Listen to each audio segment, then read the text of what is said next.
Perkenalkan, nama saya Adam Arfiansyah Ergomoyo, mahasiswa Psikologi Mercu Buana, reguler 2. Saya akan mensimulasikan tentang kode etik psikologi untuk memenuhi tugas besar 2. Sebelum kita masuk ke kasus-kasus pelanggaran kode etik psikologi, kita berangkat ke pengertian kode etik psikologi itu sendiri.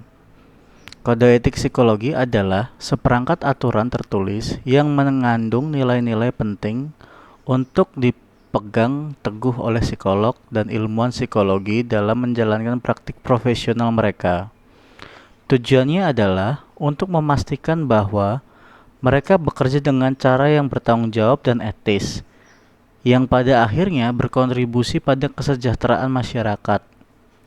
Di Indonesia, kode etik ini dikeluarkan oleh Himpunan Psikologi Indonesia, atau bisa kita sebut HIMSI, dan mencakup prinsip-prinsip seperti penghormatan terhadap martabat manusia, integritas, profesionalisme, keadilan, dan manfaat bagi masyarakat. Kode etik ini juga berfungsi sebagai pedoman dalam mengatasi isu etik dan melindungi psikolog dari kesalahan praktik, serta mencegah konflik internal dalam profesi.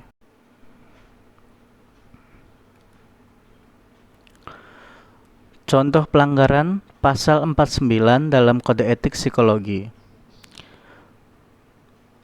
Vicky hendak melaksanakan penelitian. Ia sudah menemukan partisipan yang bersedia melakukan partisipasi. Mereka akhirnya bertemu di sebuah kafe untuk melakukan wawancara.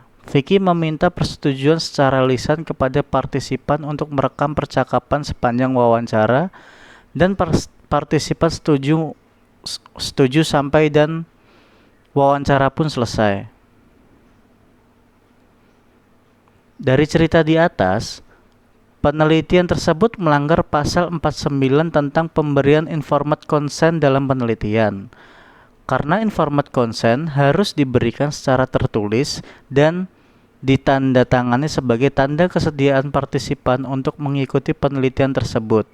Selain itu, penelitian harus menjelaskan tujuan penelitian dan isi yang ada di informed consent untuk membantu partisipan memahami dengan mudah. Dalam kasus tersebut, Vicky tidak meminta partisipan untuk menandatangani, atau Vicky tidak memberikan informed consent kepada partisipan tersebut, sehingga Vicky melanggar pasal 49 dalam kode etik psikologi.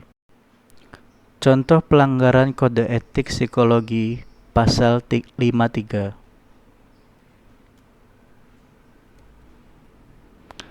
Siti seorang ilmuwan psikologi yang sudah menyelesaikan hasil penelitiannya.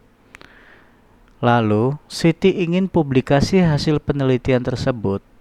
Akan tetapi, hasil penelitian yang dia lakukan tidak sesuai yang diharapkan olehnya.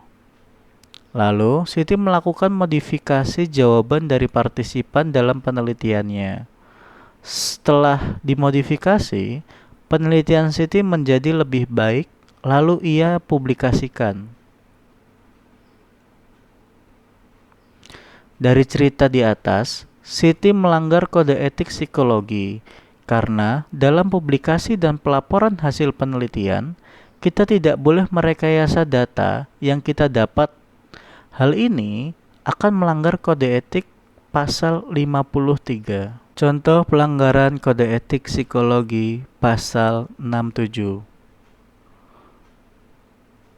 Dimas, seorang psikolog yang sedang memeriksa hasil asesmen kliennya di ruang tamu rumahnya. Lalu, tepat pada sore hari, dia harus mendatangi acara bersama istri dan anak-anaknya. Asisten rumah tangga Dimas seperti biasa bersih-bersih rumah dan menemukan kertas-kertas yang tergeletak di meja ruang tamu. Dan dia membuang kertas-kertas tersebut ke tempat sampah.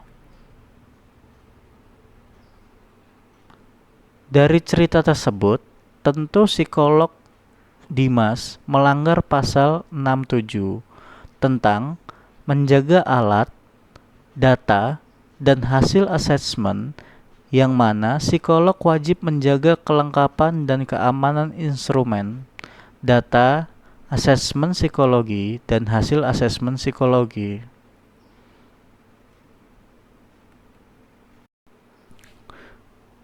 Kesimpulan dari tugas tentang pelanggaran kode etik psikologi ialah memang benar bahwa penerapan kode etik dalam psikologi merupakan hal yang sangat penting. Kode etik ini berfungsi sebagai panduan bagi psikolog untuk menjalankan praktik profesionalnya dengan bertanggung jawab dan menghormati hak-hak klien. Hal ini tidak hanya melindungi klien dari kemungkinan penyalahgunaan keahlian psikologis, tetapi juga menjaga integritas profesi psikologi itu sendiri. Dengan menerapkan kode etik secara konsisten, psikolog dapat memastikan bahwa mereka memberikan layanan yang etis dan berkualitas, serta memelihara kepercayaan publik terhadap profesi ini.